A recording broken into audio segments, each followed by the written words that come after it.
Thank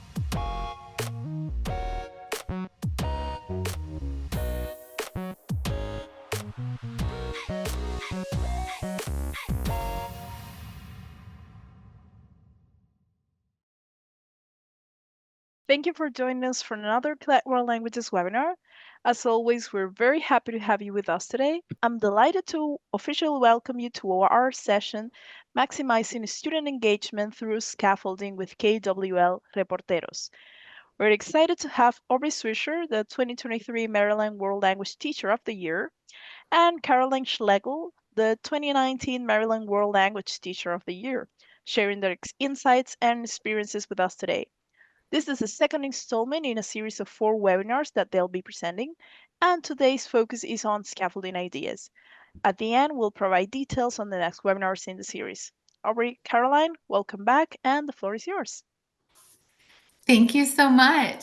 As mentioned, I am Aubrey Swisher, and I am presenting tonight with my best friend, Caroline Schlegel. And tonight we are focusing on maximizing student engagement through scaffolding with KWL Reporteros. Thanks, Aubrey. Hi, everyone. So tonight we're going to take a look at discovering, understanding, and using scaffolding and the resources that KWL provides us. And first and foremost, we're going to understand scaffolding and its benefits in education. So what is it? When do we use it? How do we use it? And how do we not use it? Discovering how to navigate the text and utilize the KWL Reporteros Hub, as well as the text.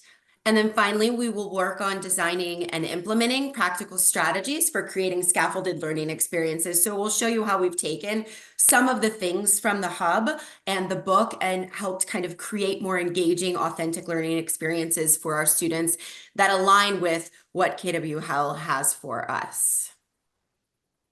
Okay, so part one, we are talking about the benefits of scaffolding, and there are just so many. Scaffolding activities in the world language classroom, we have seen it. We know that it helps build student confidence. It's going to help reduce frustration, which is huge. That's what's going to allow the students to persevere and keep pushing forward. We're going to create this supportive learning environment, and the supports are going to be put in place by the teacher so that ultimately students can work without you. They'll be able to work with each other and then ultimately in an independent manner with that confidence and that ease. And finally, it's going to help them to develop all of those communication skills that we are always working on. We're doing the speaking, writing, listening, and reading. So let's see what it looks like. Right here on the screen, you can read what scaffolded learning opportunities are, but I think it's very easy just to think about what scaffolding is in general when you think about it in the real world. So right away, my mind goes to a construction site, right? And those scaffolds are those temporary structures that are in place, and that's what the workers are using to support themselves and those heavy materials that they have with them.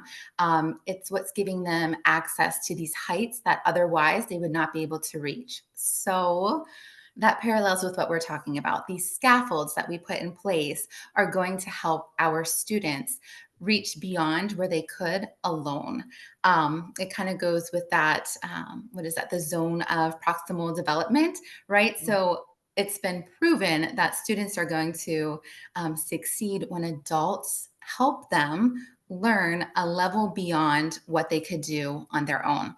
So here you can see we're going to have the temporary supports provided by educators to guide students through the new concepts, and they're going to be gradually removed because we want to promote both independence and mastery. I'm going to tailor it to individual needs. That's really what we're looking at tonight, fostering that confidence in the students, critical thinking, deeper understanding, and allowing the students to take on harder tasks, but still ultimately succeed.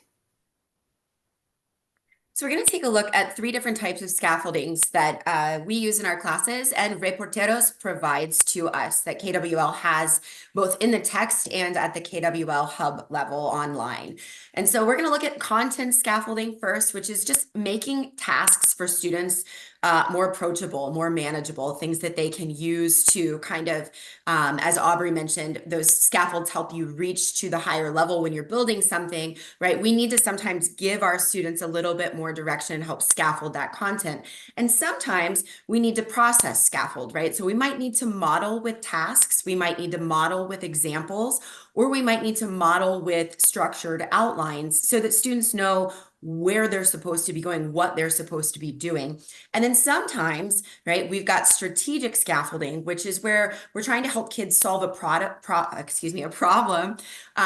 or we're providing some type of metacognitive support. So when students are thinking about what they're doing, when they're thinking about the process, when they're thinking about their learning, right, that also in turn helps them to reach higher in the world language classroom. I feel like we've talked about this a little bit already, but the benefits, we said, like, if they're going to feel that they can succeed and they develop more of that, that confidence and that lower level of frustration, the motivation is going to increase. The affective filter will lower. You'll have reduced anxiety in your classroom. And that is going to let students really absorb the information, create some interest and that feeling that they can do it. And that's going to promote deeper learning. We can see the implementation. We have 3 examples right here for you. Gradual release. So you're slowly going to transition from teacher-led to student-led activities. Remember, we want to kind of model, but then have the students ultimately do it on their own. Prompt and guide. So you can use questioning and prompts to encourage independent thinking or kind of steer the conversation at the beginning, activate prior knowledge. And ultimately, or finally, we're going to provide feedback. We know that immediate feedback is going to reinforce learning, and it's so key to make sure that you're giving it in some sort of way. So it can be written, it can be verbal, peer to peer, teacher to peer, but the students need to know how they're doing in real time so that they can keep going in the same direction if they are achieving the task, or they can quickly be redirected so that ultimately they can find their way. Yeah, and that feedback definitely plays into what we just were talking about on the previous slide, that metacognitive process that is so Mhm. important to language learning, students knowing and understanding what it is that they're doing, why they're doing it, and how their own growth can be charted along the way so that they can in turn become more proficient speakers of the language. And so when we're looking at our reporteros text, when Aubrey and I are creating lessons, when we're having conversations together, we're focusing on the guiding principles that are shared with us by Actful, and we add those with the KWL text. And for us, that equals success in our classrooms, right? We use the guiding principles, we use the resources and authentic resources and notes and ideas and differentiation things that Clet has provided in the Reporteros text.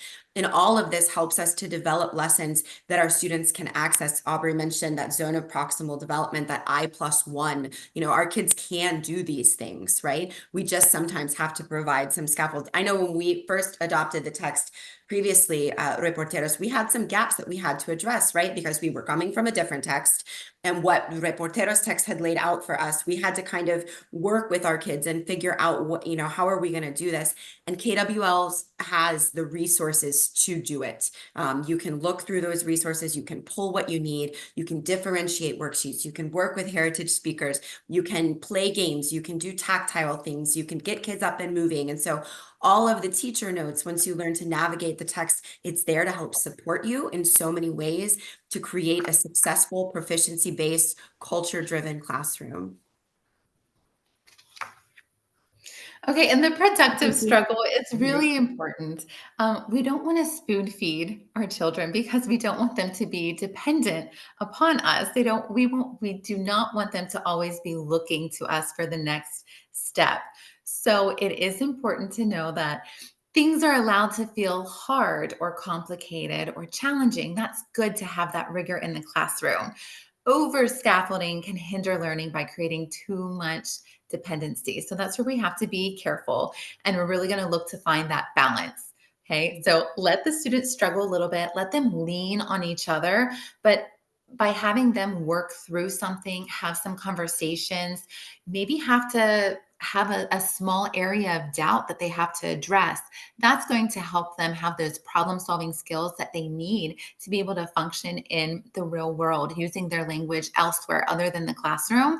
And then that is just a great transferable skill for any subject matter as well. Boom, boom, boom. Yeah. Part 2. We are going to navigate the KW Hub and Reporteros so you can see what we're talking about. If you already have the Reporteros series, it'll be great because you might have an idea. Maybe you didn't know everything that was there. And if you haven't gotten it yet, you'll get to see all of the supports that are in place. We have this video embedded in the presentation. You guys will be getting the slides after we're done. They'll be sent out, and you'll also have access to see the video recording later on. If you want to click into that video and watch it to do the step-by-step, you can. But tonight, we're just going to try to show you little snippets live to keep everything rolling. All right, so first up, we've got the teacher dashboard. When we're logging into the KWL Hub, the teacher dashboard is your home space, right? And when you click on the My Content area, you've got some books. And when you click on My Books, right, you'll see this whole host of books that are assigned to you as the language teacher.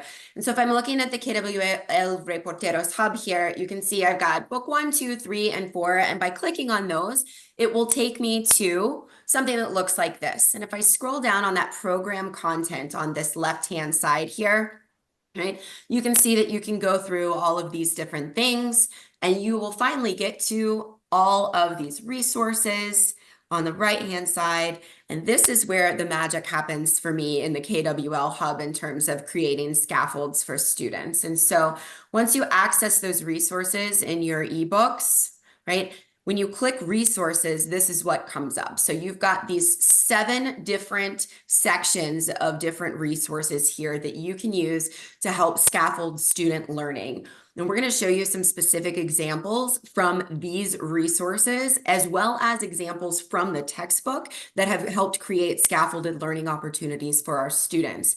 And so when we look at practical strategies, right? Yeah. And things that we've done as well. So you can see how you as the teacher can help scaffold and all of the things that Reporteros already has in place to help you do that as well. So I think this is the fun part of the presentation. We've got the practical strategies. This is probably why you showed up.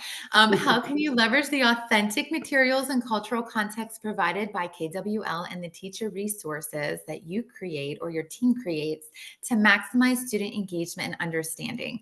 So again, we've got all kinds of different examples. You'll see it from the book. You'll see things that Caroline and I have made together or separately, some differentiation worksheets, heritage worksheets. So we hope that you like what you see and that this makes your job easier. Especially if you are new to the KWL Reporteros text, navigating the hub, right? It does take some time. It's a learning curve for you, right? It took time, but it is so intuitive. Once you know where things are, you can easily access this information and pull resources to help curate additional things for your classes, use them as is. Or as Aubrey mentioned, maybe you create or co-collaborate with other people and provide these learning experiences for your kids. So it's a really, really wonderful resource that we hope that the conversation that we're having tonight, you pull from it so that you're able to revisit that KWL Hub with kind of an informed lens. So we kick it off with Spanish Run, right? Yeah, so Scaffolds in Spanish 1. I think this is very interesting. We just recently adopted the Reporteros series about 2 years ago in my county. So I have heard all of the conversations. I have heard the people that right off the bat are like, "Oh, I love it," and I swear they took the book home and read it overnight or something because they could just tell you all the things that were there. Then we have some people that are a little bit reluctant and, "Oh, it's so hard. I don't know how to do this." I hope that this shows you that you can. And one of the most important things to remember is that this is a tool. It's not the teacher. You're still the teacher. This still was built with a human in mind, with somebody teaching the information, sharing the information, listening to students' output and their questions and answering their questions. So keeping that in mind, knowing that you don't just throw the book at the students, we're going to see how this can be super successful.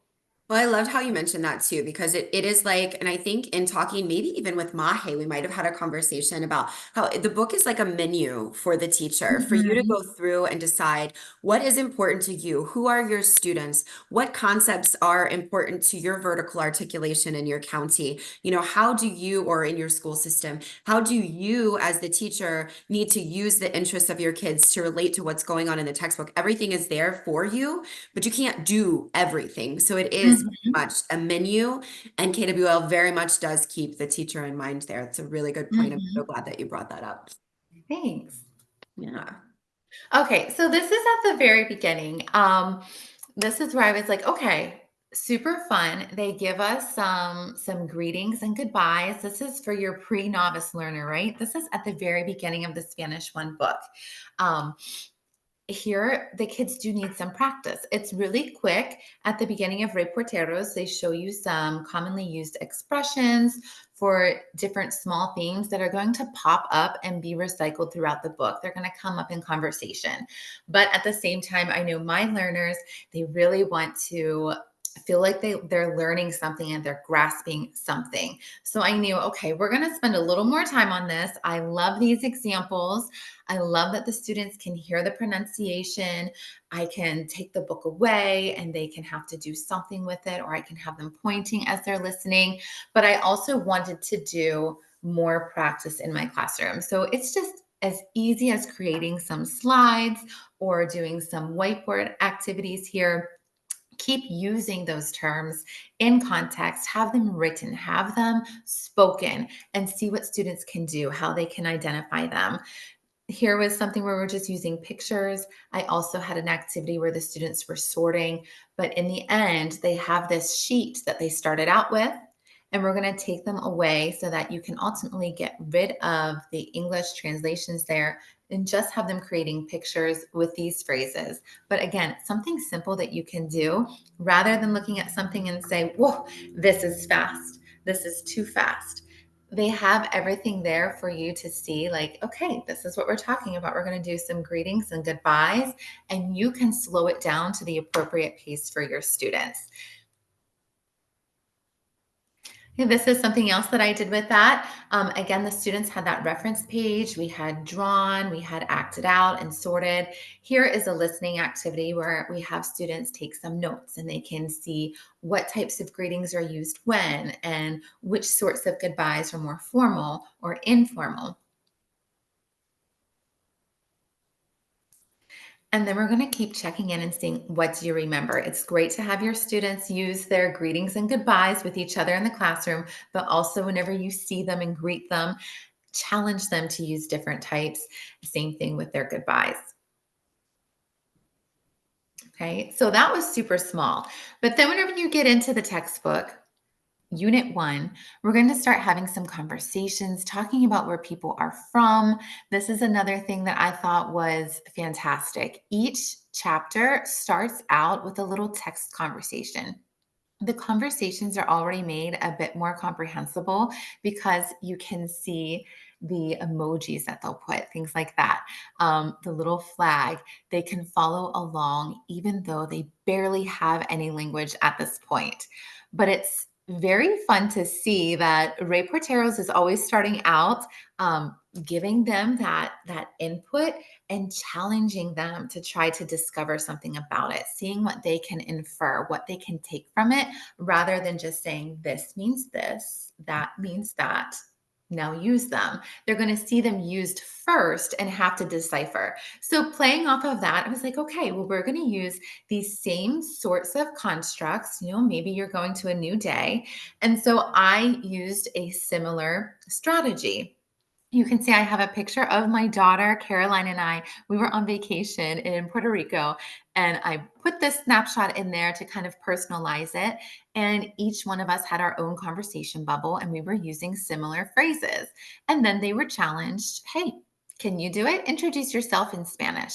Again, I had not used anything else to tell them, this is how you ask somebody what their name is. This is how you say my name is. This is how you're going to say my age.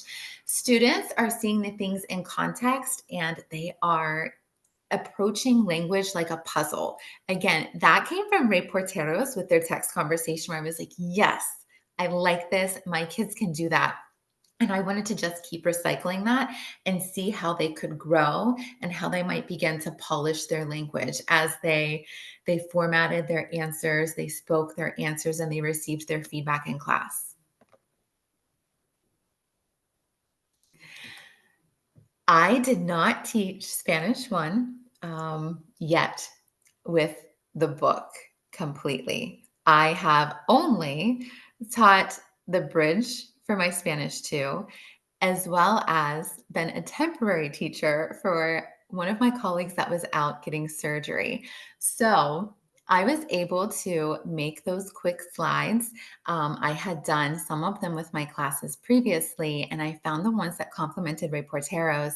But then I was getting into the book. It was brand new to me. I was teaching all of the other levels except for 1. And the substitute came over and said, hey, I hate to bother you, but I need a little bit of help. All I have is the book and it just says, do this, do this, do that. Again, this is where I really took time to check everything out. And I'm like, yes, this is a tool. And the way that it's organized is it has some things that go to the back to help kids brush up on grammar without making it be explicitly taught. But the teacher that was grading the things was looking for perfection. So we tried to figure out, okay, how are we going to use this book? How does it work? And what can I do to scaffold it? So this was it. We're like, the input here is great. The students are just going to need maybe a little more practice to personalize this, make it more communicative in class, and make it so that they can hold on to everything that they've been using. So here is a spread from Reporteros. Loved it. Again, this is very similar where everything is just put into context and we're trying to see what information the students can take from it. I love part C where they have that chart, and I told students to go ahead and pair up or work in small groups. See if you can find out what is the nombre, apellido, cumpleaños, país, and otra información from all of these different Spanish speakers that some of them did recognize. But then to help scaffold it and make it so that the students could retain it and personalize it. Go ahead, Caroline. You got it. I made this activity for them. And again, I needed somebody to be in the room to help the students. They just need some modeling. This is based off of the Reporteros activity. I just extended it, right? We're using all of the same questions that are popping up, but the students, again, are going to see it in context. They have an activity where they're going to highlight where those following questions pop up, and then they're going to try to see if they can answer those questions. Finally, remember they did this using the book and all of those different people, right? What's the name? What's the last name? When's the birthday?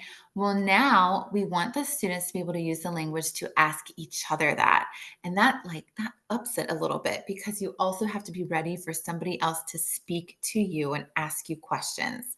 So you have to be able to ask the questions and listen and decipher the answers to fill out your chart. It was really a lot of fun. And this was happening maybe day 3 of Spanish. That's a bigger picture of the chart, right? Yes, yes. And then you'll see this is where I had restructured the different activities. Now we're going to go to the activity 21 on workbook page 30 and check out workbook page 32. So the students got to kind of have that proficiency based presentation to language. They saw everything in context from Reporteros and they were talking about other people.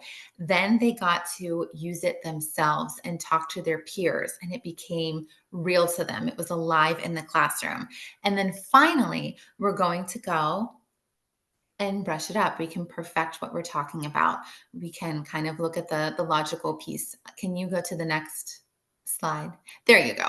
So this is what we're talking about with the workbook pages so that the students can now take a moment to sit reflect, and refine what they've been doing. Instead of just having a phrase that they got, now they can think about what did it mean and how does it function.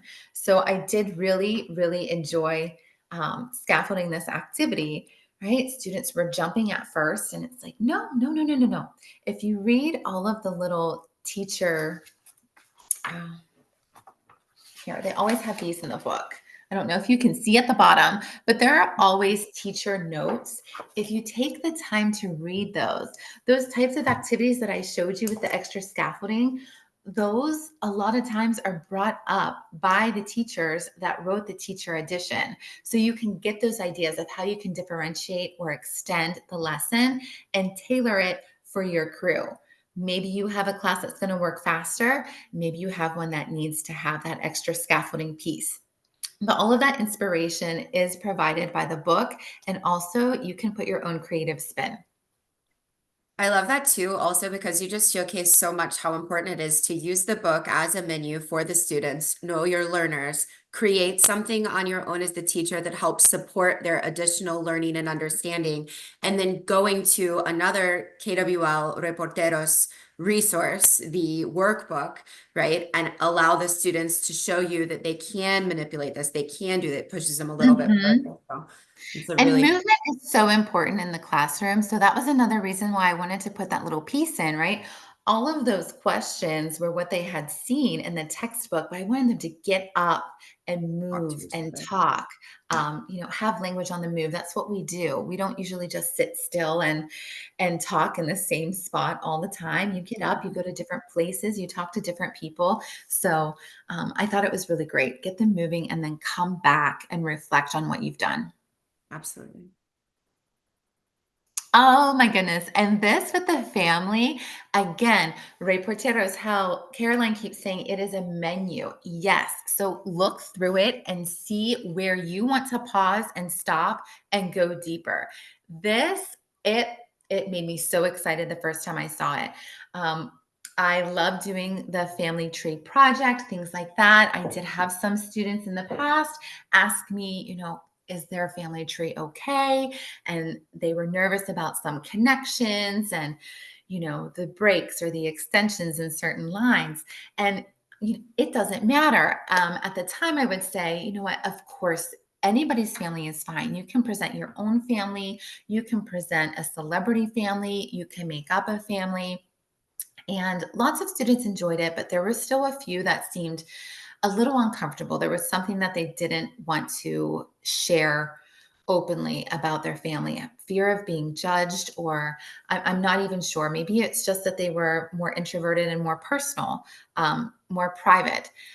But Ray Porteros, oh my gosh, you get in here and you're talking about my circle. It doesn't have to be my family, it's my circle. And my circle can include family and friends and teachers and coaches and all these people. So we had the opportunity to talk about even more relationships. Here you're going to see I use that as inspiration, loved it. So my students have read it. Now we have a family tree. We're going to see a traditional family here. But these are the things where I'm like, okay, my kids love talking about themselves and their favorite people, and this is something that we're going to pause and we are going to do. So I wanted them to have a chance to talk about their circle or their entourage. So I had created this presentation about myself and my entourage. Anytime that you can do that, I think is wonderful. I'm modeling for the students here. I am going to let them interact with my circle, my entourage, figure out who I am, who my people are, and I'm going to scaffold this project that they're going to do in the end in so many bits. So here you can see I had pictures of myself, my husband, my friends, my brother, and there's also some slides down there that I printed out and students had to match with the person. So we had the different descriptions of people and they had to figure out who was being described. I had two different types of classes. We had an honors class and an on-grade class. So with one class, we started it a little bit easier and we just kept all of the sentences about one person on one page. For my other class, and I figured, okay, we can use a little bit more of a challenge. They're always like, oh, I can do this. This is easy. I tried to make it a little bit trickier, and I cut that up into strips and taped them out in the hallway. And we did a running dictation. And so the students had to run out, look at a strip, memorize it, practice it, run back to their partner, say it out loud, and their partner had to write it down. In the end, they had all of these different sentences, and they had to end up sorting and figuring out which ones applied to me, to my brother, to my friend, to my husband, to my colleague. Okay. It's a project that I want them to do. So we're going to look at the language and have all of the requirements. So the success criteria is there. Again, this is going to be building them up to do one of the Reporteros projects. I want them to see language that they've seen in the first excerpt that you saw with my circle. And I want them to see it used in the yo form, the el form, ella. Okay, so for each person, I had our descriptions and I bolded the language, the starters, the verbal phrases that I thought the students would need to talk about themselves and their special people in a successful way. And that's how they made their note sheet. Okay, so I didn't give them the definitions originally. We didn't go over all of the things and say, según means according to. They had to read through the slides and I let them collaborate and look and try to figure out, okay, how would you say this? Which phrase seems like it would be together? And they would see that every once in a while they saw the nosotros or so and so y yo, and you'd have juntos or juntas on the end. So this was just a really fun way to scaffold the My Circle presentation and ultimately the Reporteros family project. Yep. And then that's the one directly from Reporteros, right? Mm-hmm. And again, you'll see that Reporteros, they have their strategies and they also have their alternatives. So I didn't want my students just to make a poster. I did want them to have that digital presentation. But again, if you take the time to look at what is offered by the book and then find the things that you really love and what you want to do a little bit deeper, you're going to end up with some of these great products in the end, and your language is going to be displayed in a meaningful way for students, and again, personalize it to each group.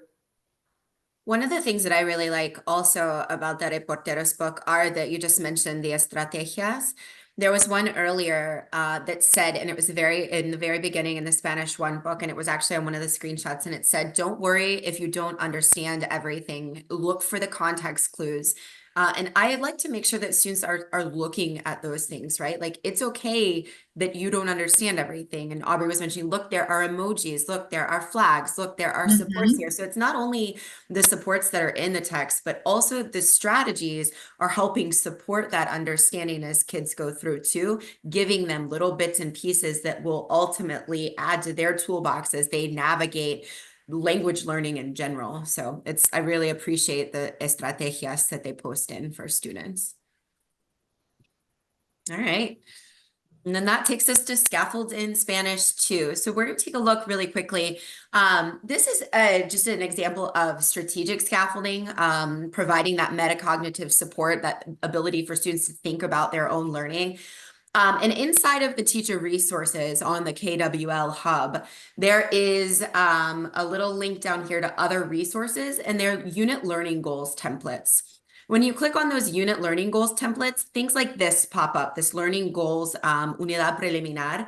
And it even tells you can hang this on the wall as the teacher and complete it as you teach with different parts of the unit. But it allows you to stop with the kids and look about what you can do. Look at the reflection of cultural products and practices and where are we in terms of language. So what I love about this is it's not only reflecting on your growth in proficiency, but it's reflecting on how you become more culturally competent and more culturally aware as you continue through the text.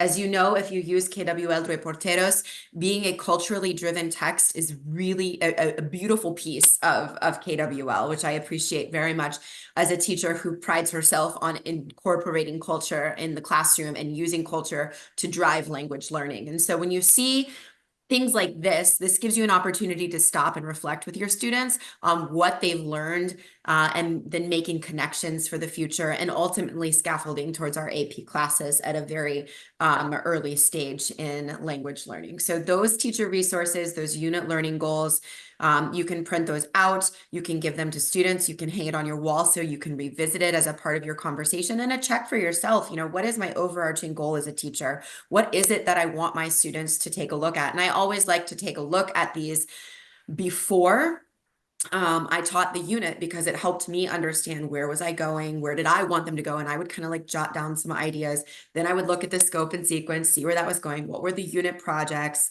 and try and make decisions about where I wanted my kids to head for that chapter. Again, as we've mentioned multiple times, it's like a menu, so you have to decide where are you going, what things do you want to serve. It's a great piece to have at the end. I think if you're somebody that loves to do slide presentations, or if you have it printed out as a poster, but at the end of your unit as well, or the end of one of the lessons, to have like a little celebratory point. And I think it's great to show the kids like, hey, look how far you've come. What can you do? What can we do here? And whenever they can tell you what they've achieved and what they feel confident in doing, that's pretty huge. Yeah, feels good. The other thing that I love when we're talking about strategic scaffolding and that metacognitive support piece are the My Progress printouts for your students. So you can look under general resources, and they're under rubrics, and the rubrics are great as well, but we only had an hour to show you guys things. So this was one of my favorites that I pulled out. But the My Progress PDF files allow you to print out what students are or should be able to do. So I can describe a neighborhood, its services, and its businesses. But look here, right? You can see, right, how they feel on different parts of the activities, right? So they can say, okay, I'm doing okay, I'm doing great, or I'm still not doing so great, right? And then it gives suggestions on how to improve. It's not just there. It's if you want to do better, here's an option. Here's an opportunity for growth. These are for all of the levels, all of the units, both if you're in, for example, unit 1A and unit 1B, those are all there for you. And I really appreciated that and my students did too, like, okay, check, check, check, check, check, I can do it, right? And so it feels really good for them. It makes them, I don't know, they love to communicate how they actually feel doing something. Yeah. It's meaningful to them, not to just turn something in and just get what they get, but to tell you, This "Hey, is, this didn't feel great." And yeah. so then right away, you already know this is something that I need to revisit, or that maybe the student needs some small group instruction, on this topic.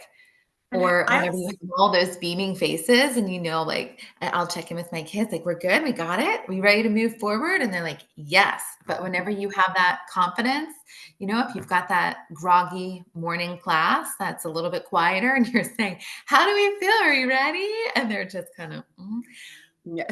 they have enough energy to put that check mark on the paper for you. So you can see how they're feeling and what your next steps are going to be. I also think it's really important here that this is a really good tool for you as a teacher to support why you're doing things in your classroom. If you're looking at an observation, or if you're looking at aligning activities to can-do statements, and allowing students to know where they are on that progress, but also being able to share with your administrators, what it is that you're doing and why you're doing it. This is very supportive and very teacher-friendly in terms of observations. Sounds strategic too. It does too, doesn't it? This next example is a little more robust for me. So I love the reporteros in every single chapter. The videos are so well done. They showcase such beauty and of language and culture of each of the countries that are of the thematic unit focuses for reporteros. So with the videos, They do videos with closed captions, so you can pull videos for your students with closed captions if you need to, so that you can provide that support. So as they're hearing it, they can also see what it is they're hearing, right?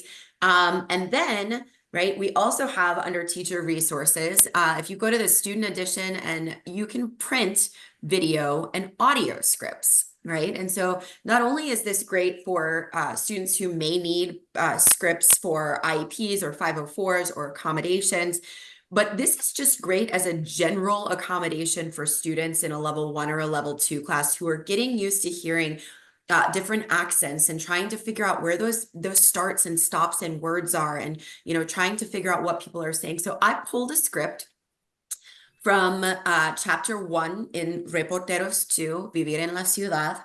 And we had Hugo here sharing about España, right? And I pulled the script, and this was one of the first units that we did, right? So this is unit 1 from the get-go. And I wanted to focus in on some of the vocabulary that was coming from this Reporteros script that was provided. So I pulled the direct script, and I went in and I just bolded the words and added some images above, right? Some icons here, some pictograms to help make the language more comprehensible to the students. So first and foremost, we watched Hugo explain Madrid. We watched him share about his city and his beloved country. Okay. And then after we watched it, right, we then looked at the script. We looked at the scaffolds here. We looked at the bold words. We looked at the pictograms. And then we had students just go through and identify those key components in vocabulary. Remember, the thematic unit was living in the city. So we want them to have language to talk about what to do in the city, where to go, where to shop, where they go on vacation, right? And then we ask some questions to follow up with the vocabulary, just to see some basic comprehension question. Where's he from, right? Then this part, right, leads us to scaffolding a little bit more, keeping, again, AP in mind for the cultural comparison. It was really important, I know, in a lot of the things that Aubrey and I create together, that we keep those 4 FRQs on the AP exam in mind from level 1 to level AP, wherever they may fall. We start to scaffold those things very early on, because it's too late if you start in AP, right? And so Reporteros provides us the opportunity to have these cultural comparisons because they have them actually embedded in their text, which is fabulous. But this one here, we looked at some directions. We're comparing our own community with the community that Hugo described. They're adding in just a quick adjective here, telling me what's there, right, in their own community. And then finally, at the end, right, there's an image, and this image actually comes from the Reporteros text, right? And I just asked students to respond in complete sentences. Remember, those complete sentences were modeled on the previous page in Mi Comunidad, or Mi Comunidad es más whatever than his community. They're going to use those models and respond in complete sentences here on what they see, right? Que hay en el cartel, right? So we've got whatever students can pull from what they've seen in the video, read in the transcript with the supports of the pictograms, what they've worked with in terms of making comparisons with their own city, right? And then they respond here in a complete sentence to tell me what it is that they see in this poster. That screenshot comes directly from this page in the Reporteros textbook that opens the unit, right? And so this is a little text conversation. yeah, and then of course, as Aubrey shared in the first unit, it goes right into the text conversation when we're looking at, right, the poster that they had just described pulling into it. And so it's a really great way to take those scripts and use them to support student learning by focusing on the vocabulary that's shared in the introduction video and allowing students to kind of play with that and discover what those things mean to help support their learning as they approach the chapter. Ooh, okay. And then using Yeah. backwards design, this is really fun. Again, I'm going to keep telling you, and Caroline keeps telling you, she says, this is a menu, right? You have to pick and choose. You're not going to be able to do every single thing, most likely, and get through your whole school year, because we think we have all this time, but I know at least in my county, we have like a whole month of testing. So it's kind of gone, right? And then if you want to do some things with holidays here and there, you're going to lose a little bit of time there too. So you really want to look, see what Reporteros has to offer and where you want to dive deeper. I think it's great to flip to the back, see what's coming up. I saw that there was this cultural comparison. So it's so funny that you mentioned that, Caroline. It's one of my favorite pieces. And it's actually when we were doing the textbook review, I had all of my students. We did a lesson out of Reporteros, a lesson out of a competitor's book, a lesson out of Reporteros, a lesson out of Mapas, which is still CLET, right? And then we had to talk about what do we like? Where do we want to go? And it was actually the cultural comparisons that were embedded throughout Reporteros that really drew my kids in. And I love learning about culture, but I thought like, wow, you guys are picking the cultural comparison. Like, how very academic of you. Super cool. Like, if they're going to pick that, yes, like my heart was aflutter. So, the cultural comparisons, I already know firsthand that it's not just me that likes it, my students like it. So, I wanted to see what there was to offer. What are they telling us about Spain in this chapter?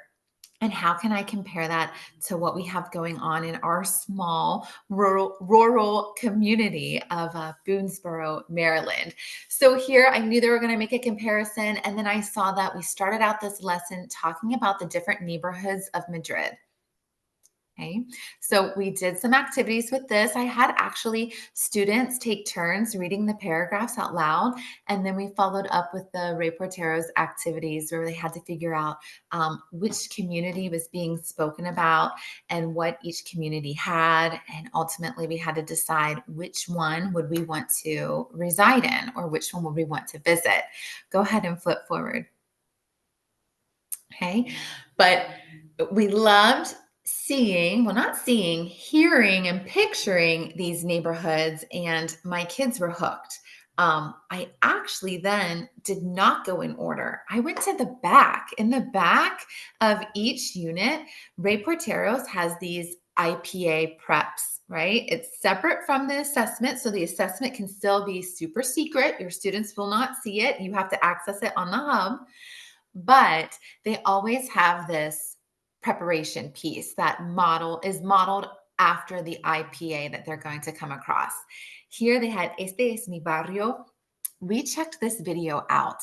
And instead of using it as it was in the IPA prep, right, I wanted to scaffold it a little bit. I wasn't giving it to them at the end of the lesson, rather at the beginning. I wanted to help introduce the activities and the project that I wanted my students to engage in.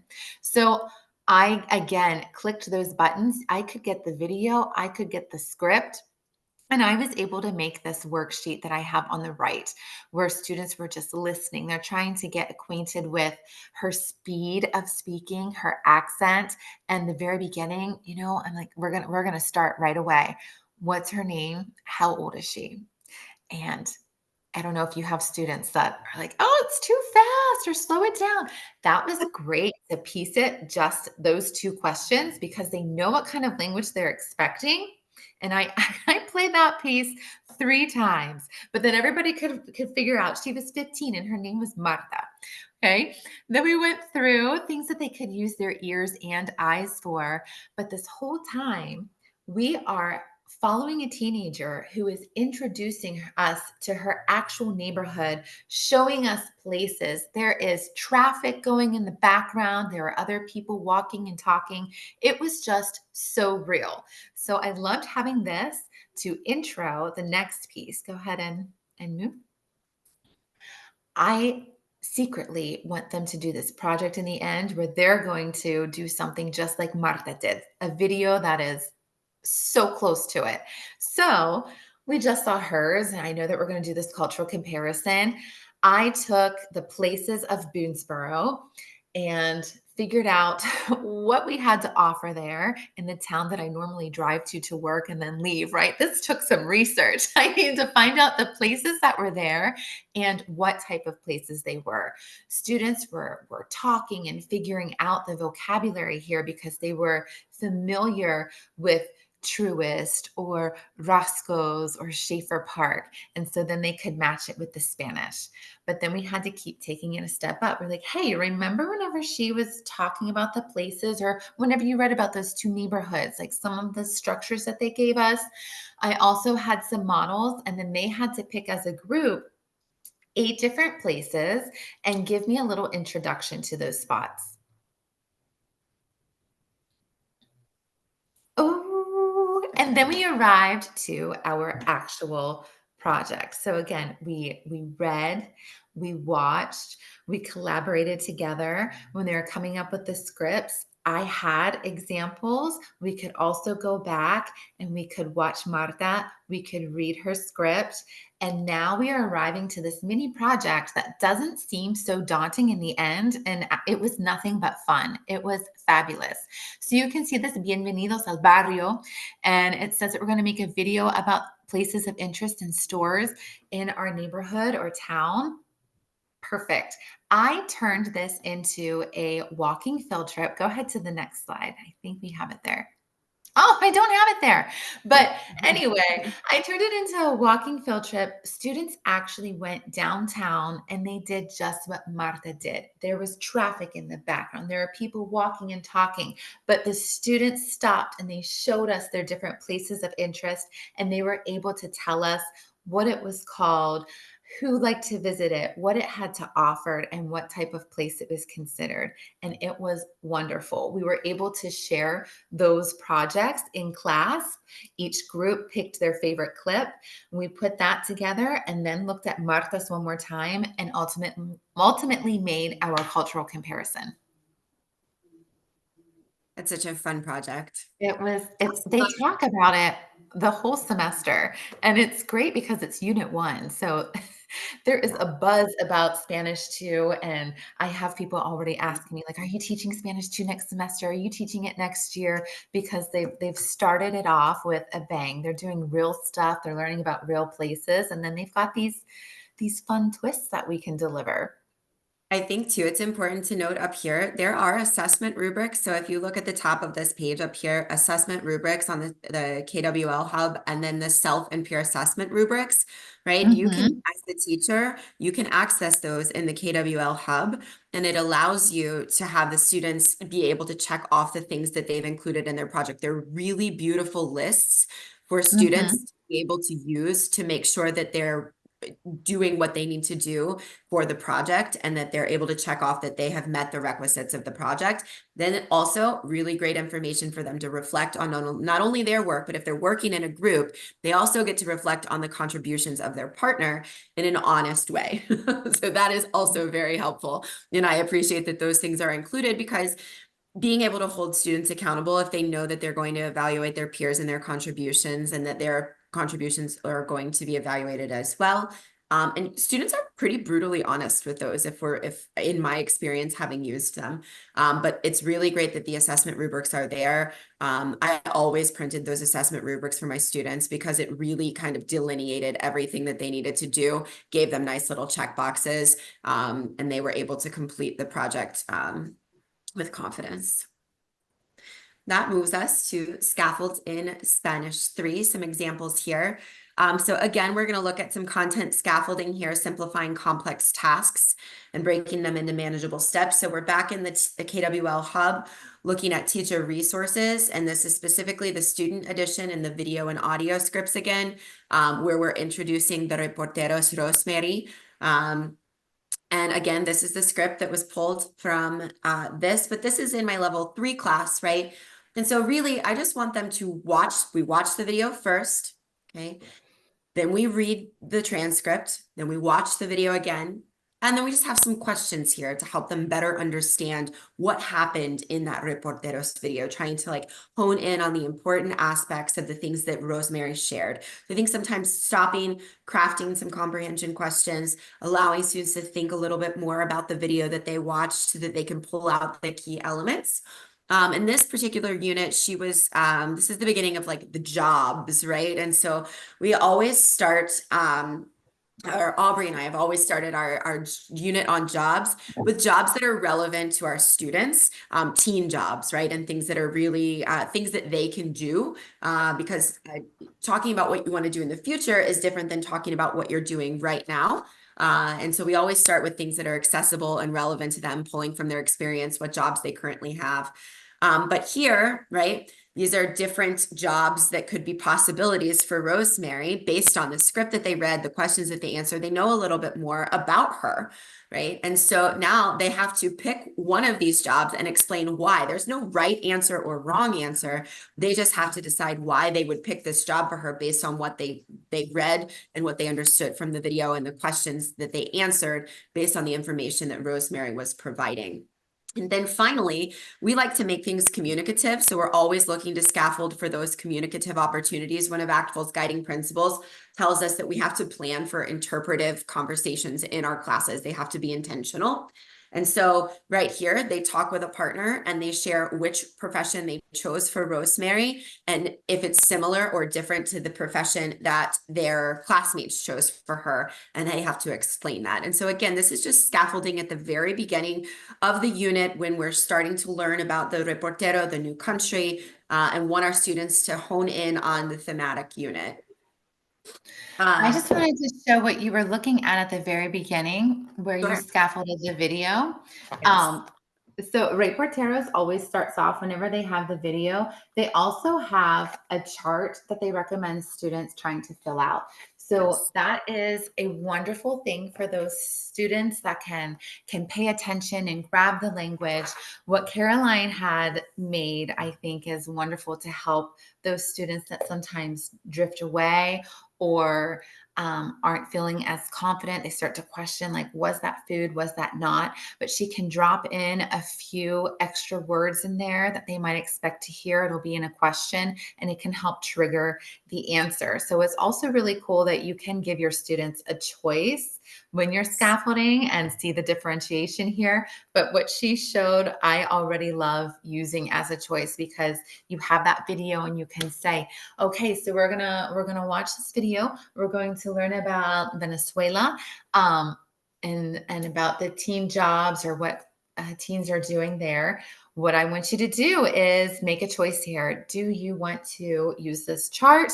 And you can go ahead and have those categories. If you feel like you're going to be successful tracking down this information, go ahead and get into your notebooks or draw a chart on your board on your desk and fill it in for these things. If you need some more structure here, if you want to have some specific things to be listening for, you can choose to do this sheet, but in the end, we're going to have this whole class discussion and see what you've learned about the target culture. Yeah. This particular, and Aubrey had just mentioned differentiation and differentiation worksheets. That's a great way using those charts or adding questions to help scaffold and differentiate. And also, again, providing student choice because we don't want to, as we mentioned earlier, we don't want to over scaffold. So if I have students who don't need those questions, then I don't need to give those students those questions, right? So we have to be intentional when we're looking at scaffolds because I think the over scaffolding is hand holding and then they're just expecting you to help them all the time. Mm-hmm. So eventually, right, I might not be giving them questions because they're looking for things on their own. I might have students who are heritage speakers who don't need that scaffold at all. And it would be offensive if I handed them the script so that they could better understand. So again, you just have to know your learners and know what your learners need at that time. This, speaking of differentiation, right? So this particular piece in the teacher KWL Hub are the differentiation worksheets. And if you go to the differentiation worksheets, you can open any of these through zip files, they're PDFs. So we're going to guide students through these tasks. Sometimes, right? So this is from that unit 4, where we're talking about Venezuela and we're talking about jobs, right? And so this was just an example of option A, right? So they're looking at this, they're underlining things, right? You can, if it's online and you're using like Cami to annotate a text, you can do that, right? But that's just step one, right? For the option A. But if we look at option A if we look at part A, question A on this activity on the differentiation sheet, the second sheet, right?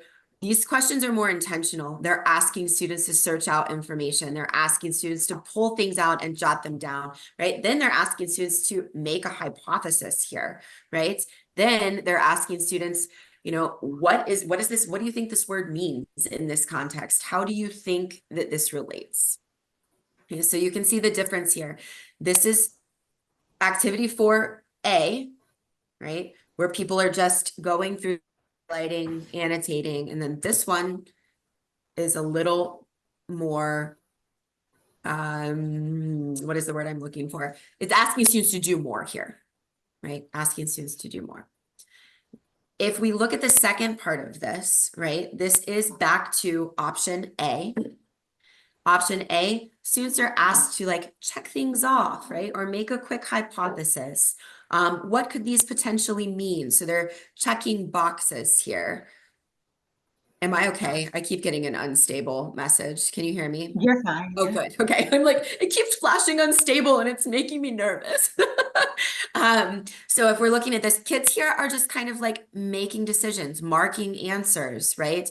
Deciding which ones they're picking versus, right? Another option where kids are actually having to write out their answers, right? And so if you use those differentiation worksheets intentionally in your classes, you're able to provide those tailored learning experiences while using the same resource. So kids are the ones that are doing the things. You're the one that knows who's getting what, right? But you're able to match the students where they are, reach the students where they are, and add that I+1 if necessary. And those differentiation worksheets are great. They're accessible on the KWL Hub. They're downloadable in those PDFs for the unit. So you can go through and see which activities have those tailored learning experiences and differentiation.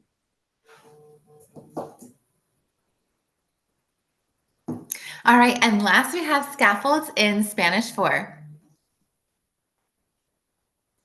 So this again is Unit 1. It's the starter. I love that it's very AP minded. We've got an authentic resource. Students have to interpret an infographic right away. And I had a very quiet class, and I knew that they would want to spend a little bit more time on this topic so that they felt that they could say more, do more. So I got us started. We looked at the infographic together. We made sure that we did the part A, part B. Before I had them go ahead and justify everything, we did some games with some vocabulary, trying to say, oh, if I'm looking for this word, do you think you could find it in the infographic? And they were just playing on their whiteboards.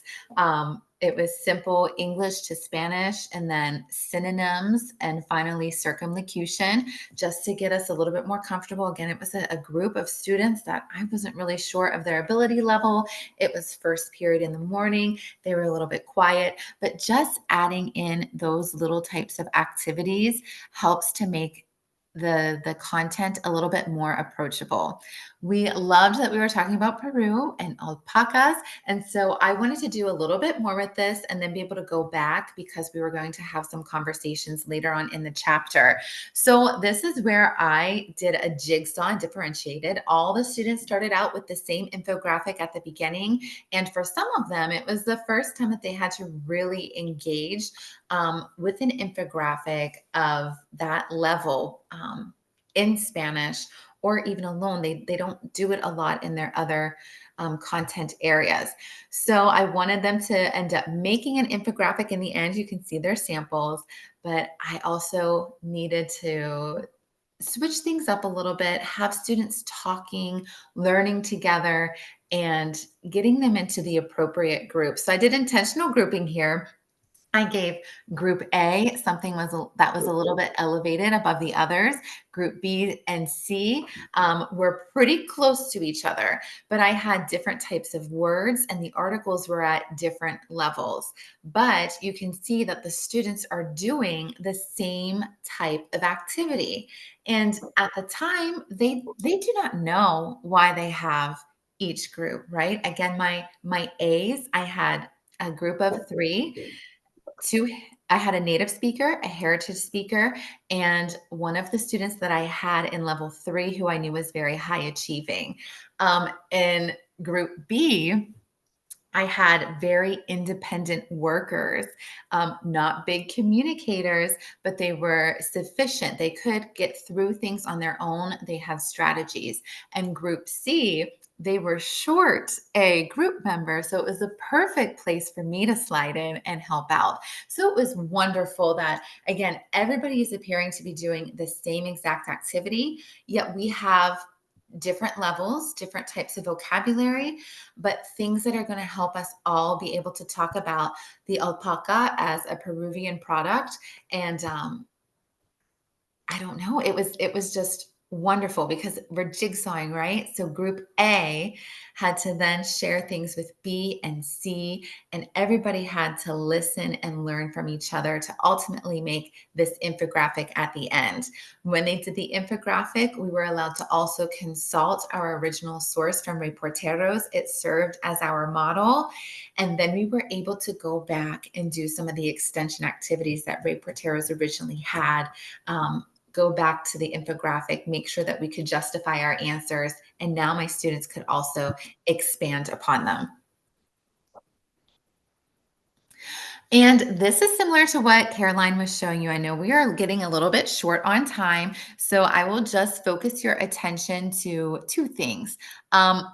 There's something that was on the side. Oh, I can't show it to you. It's in the book though. There's something on the side that was like, hey, before you start, it's a teacher note. Why don't you try writing these 3 words on the board and see if students can just use the pictures to figure out what they mean? And that was great. And it was a great way to kind of break the ice and talk about reading and listening strategies in general.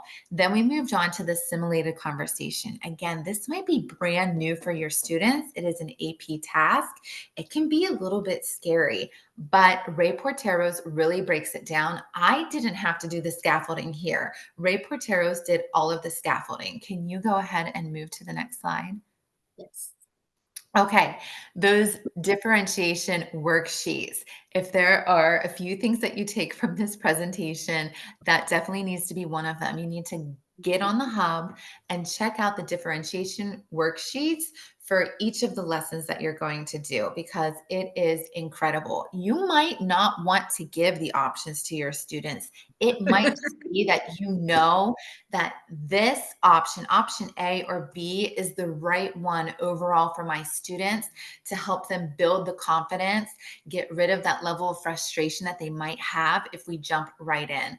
So I had this and I'm like, oh my gosh, this is whenever they're going to approach it. It's very new. I want them to have a little bit more of a sense of ease as they're going into it. And this did a beautiful job.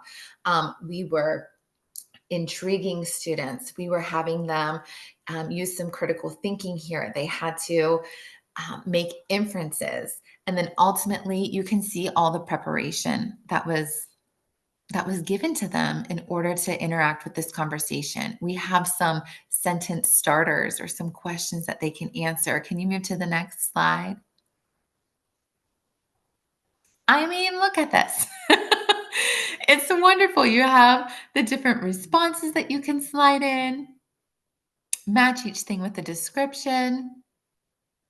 Here is where they're really becoming familiar with the structure of a simulated conversation. Go ahead and move forward. And then finally, it's time to interact. And this looks just like the AP test, but you didn't just throw the AP task at them looking like the test. You let them dip their toes in, right? You warmed them up a little bit before they did this. And then at the same time, Something that is wonderful is that anytime that you have a video or an audio, you can control the speed. I wanted my students to listen to this twice.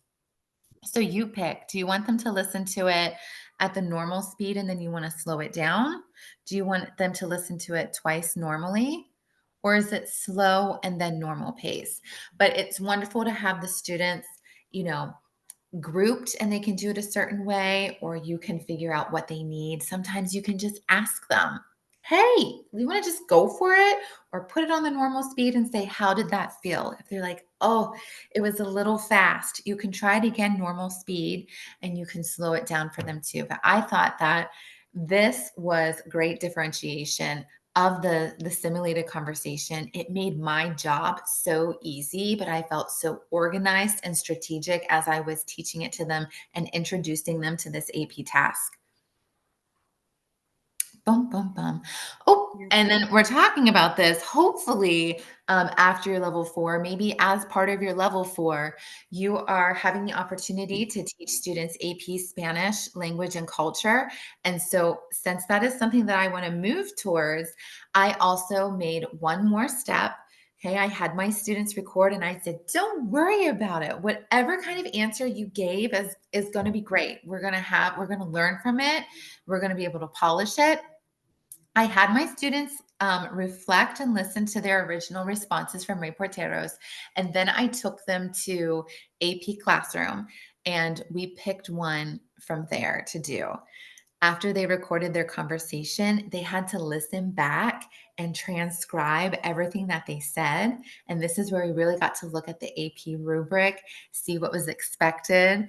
And it said, okay, here's the rubric. And also, these were the exact questions that were being asked. How do you think you did? How would you rate your performance? And then they had the opportunity to revise, and everybody's goal was to earn that 5. We talked about some intentional language strategies here. We were trying to put in the subjunctive and the conditional. But again, this task had been scaffolded by Reporteros. We did it, and then I took it one step further. And this is where they really got that feedback. But it was to themselves originally, right? They're listening to themselves, they're reflecting on their progress and thinking about what do I need to do to push myself forward. And that's before I even get a chance to check out their work and give them my own commentary. So it was really a great introduction to this AP task. And This feedback part here too is such an important part of that metacognitive piece that we were talking about earlier in terms of scaffolding the metacognition pieces, right? When kids are looking at things and reflecting on their own work, there's learning involved in that, right? When I have students write down what they said verbatim, you'll have kids who want to change it to what they know it should be. Yeah. Oh no. Can't do that right now. You have to actually write down what you said, right? And so I think it's really important that we have kids listen to themselves. It's not what you wanted to say, it's what you did say. And then when you read it back, like, did you make any sense? Yes or no? And then how can you elevate your own language? Think about what you need to do to boost your confidence or boost your vocabulary or boost some of the grammatical structures that you're using. But allowing students, as Aubrey said, to do that first before you provide any feedback, that's where genuinely so much of the learning takes place. But providing opportunities for students to do that, you have to be intentional about placing those in and strategic about where you place those reflections in so that students can learn from them. And then this is right. Yes. This is amazing. And I love this so much, but Aubrey knows this full and well, that Reporteros, it's done by actual classroom teachers. So it's wonderful because they are making sure that they're reaching out to actual classroom teachers. And so you're not just getting the student edition that has been reviewed and revised by a whole team, again, including current classroom teachers, but they make sure that they reach out to some professionals actively working in the field with actual students and have them do these little pieces. Oh, I can't find my camera, where there's always this boost to your teaching and this differentiation. So it's wonderful. It's going to help you to do all the things. So I'm just looking at this one page, and we've got role play, community mapping for different ways to boost your teaching, differentiated instruction. You have things for accommodations and for heritage learners. Also over here, there is critical thinking mapped out. So it is wonderful. And I have had some peers that were new to our department, new to my school even. And one of my colleagues had said, man, I just don't know what to do here. I can't just do this as it is. And I said, well, can you show it to me? And I gave a recommendation, and the teacher was like, oh my gosh, thank you. Like that's so good. And I said, did you read the teacher notes? And it had no idea. And I said, no, I didn't even just make that up on my own. Like it's right here. You just need to know what you are. So hopefully now after this webinar, get the book, look in the margins as well as at the bottom, right? At the footer, you have all of these suggestions of things that you can do. Right. Check. These are Yeah. the spaces that Aubrey's talking about here to Mhm. boost your teaching, or differentiated instruction, or again, differentiated instruction. So there's all these things in the margins and at the bottom to help you. There's games down there too. So if you're like, oh, well, I mean, this stuff is really good, but my class isn't feeling lively enough. A lot of times there's stuff right down there that shows you how to do these extensions, these role plays, these games or challenges. So again, you can make things really fun. There are examples there that tell you to make these manipulative so that students are sorting and organizing things. You have so much at your fingertips. My favorite are these things that we're showing you right on the screen, as well as the differentiation worksheets and the heritage worksheets. Those are my three go-tos. Yeah. And then I think to add on my other favorite were the can-do statement checkoff list, the self-assessments for the projects that were really helpful in helping students align. So, I mean, you just got to get in there, dig in there and explore. But hopefully we shed some light on some ways to use and maximize your time as a teacher to help boost your students' proficiency and cultural awareness. And again, like going back to the building reference that Aubrey had mentioned earlier in terms of creating learners that are able to do things on their own, right? Instead of building skyscrapers, right, we're building these self-regulated learners that take ownership of their learning. So we're not asking them to just go from A to Z with nothing in between, right? We are providing them the opportunity to take it step by step, right? When the steps are needed, right? The appropriate size steps. And KWL allows us to do that because the things that they provide to us as teachers on the KWL Hub and in the book are just there to support us as language teachers and our students as language learners. All right. And hopefully we get to see some of you guys in person at Actful. So we're super excited. We are going to be going to Philadelphia on Saturday, November 23rd at 1:30. You can catch Caroline and I in person doing a presentation on building confidence and accuracy in AP Spanish. So there will be things that you can walk away with, some strategies, some activities that you can embed in your own lessons. As soon as possible. And Yeah. we're going to be there to meet and talk to everybody. So if you had questions about this webinar or using Reporteros in general, we will be there, and introduce yourself. We would love to meet you. And then also we have another webinar. This was a little farther away than November. We're looking at January 30th is session 3 of our 4-part series that we're doing. And this one will be talking about being culturally connected in our classes. And Aubrey and I had mentioned this earlier, but part of why we love so much the KWL Reporteros text is because it is culturally driven, right? It presents everything in a cultural context and allows us to share the world with our students. So we are excited to share some of the things that we have done that have brought learning to life and culture to life in our courses. And that will be on Thursday, January 30th in 2025. Holy cow. Yes, you get a little holiday break from us. Everybody will be able to recuperate. We'll be after all those holidays, and then we'll be back together at the end of the first month of the new year. Yes. Okay, perfect. Thank you so much, Caroline and Aubrey. That was great. Uh, I think it was so clear that no one has any questions in the meantime, but please, anyone, if you have questions, please feel free to put them now. You can use the chat or you can use the Q&A as you prefer. In the meantime, we would really appreciate to have your feedback. So I'm going to put the link in here so you can tell us what you liked, how we can improve, but we really hope you enjoyed Reporteros. We'll also put in the link in case you want to get the differentiation worksheets and if you want to have a demo code for the KWL Hub or for examination copy. And also, we would love to know if you're attending ACTFL. Please let us know so we can keep you up to date about the surprises coming and all the news about Aubrey and Caroline's presentations as well. Let's see, just in case.